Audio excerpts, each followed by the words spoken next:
राधे राधे। जय श्री कृष्णा। ये है शीतला माता की प्रामाणिक और पौराणिक कथा।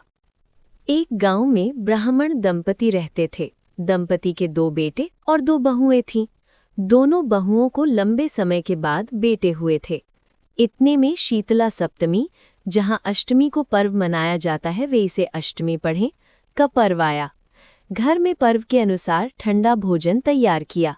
दोनों बहुओं के मन में विचार आया कि यदि हम ठंडा भोजन लेंगी तो बीमार होंगी, बेटे भी अभी छोटे हैं। इस कुविचार के कारण दोनों बहुओं ने तो पशुओं के दाने तैयार करने के बर्तन में गुपचुप 2 बाटी तैयार कर ली। सास बहू शीतला की पूजा करके आईं, शीतला माता की कथा सुनी।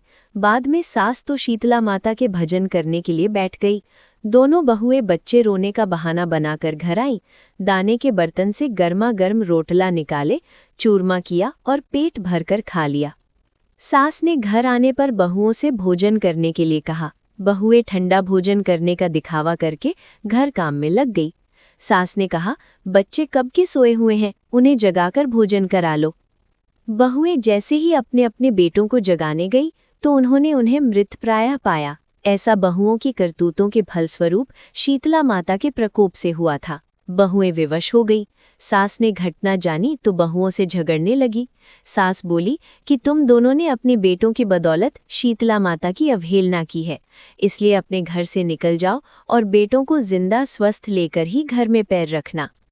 अपने मृत बेटों को टोकरे में सुलाकर दोनों बहुएं घर से निकल पड़ी। जाते जाते रास्ते में एक जीर्ण वृक्ष आया। ये खेजड़ी का वृक्ष था। इसके नीचे ओरी शीतला दोनों बहनें बैठी थीं। दोनों के बालों में विपुल प्रमाण में जूं थीं। बहुओं ने थकान का अनुभव भी किया था। दोनों बहुएं ओरी और शीतला के पास आकर बैठ गई। उन दोनों ने शीतला ओरी के बालों से खूब सारी जूं निकाली। जुओं का नाश होने से ओरी और शीतला ने अपने मस्तक में शीतलता का अनुभव किया। कहा, तुम दोनों ने हमारे मस्तक को शीतल ठंडा किया है, वैसे ही तुम्हें पेट की शांति मिले। दोनों बहुएं एक साथ बोली कि पेट का दिया हुआ ही लेकर हम मारी मारी भटकती हैं, परंतु शीतला माता के दर्शन हुए नहीं हैं। शीतला माता ने कहा कि तुम दोनों पापिनी हो, दुष्ट हो, दुराचारिणी हो, तुम्हारा तो मुंह देखने भी योग्य नहीं है। शीतला सप्तमी के दिन ठंडा भोजन करने के बदले तुम दोनों ने गर्म भोजन कर लिया था। ये सुनते ही बहुओं ने शीतला माताजी को पहचान लिया। देवरानी जेठानी ने दोनों माताओं का वंदन किया। गिड़गिड़ाते हुए कहा कि हम तो भोली भाली हैं, अनजाने में गर्म खा लिया था। आपके प्रभाव को हम जानती नहीं थी। आप हम दोनों को क्षमा करें। पुनः ऐसा दुष्कृत्य हम कभी नहीं करेंगी। उनके पश्चाताप भरे वचनों को सुनकर दोनों माताएं प्रसन्न हुई। शीतला माता ने मृतक बालकों को जीवित कर दिया।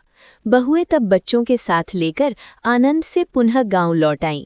गांव के लोगों ने जाना कि दोनों बहुओं को शीतला माता के साक्षात दर्शन हुए थे। दोनों का धूमधाम से स्वागत करके गांव प्रवेश करवाया। बहुओं ने कहा, हम गांव में शीतला माता का निर्माण करवाएंगी। चैत्र महीने में शीतला सप्तमी के दिन मात्र ठंडा खाना ही खाएंगी। शीतला माता ने बहुओं पर जैसी अपनी दृष्टि की वैसी कृपा सब पर करें। श्री शीतला माँ सदा हमें शांति, शीतलता तथा आरोग्य दें। वीडियो को लाइक शेयर करें और चैनल को सब्सक्राइब करें। राधे राधे।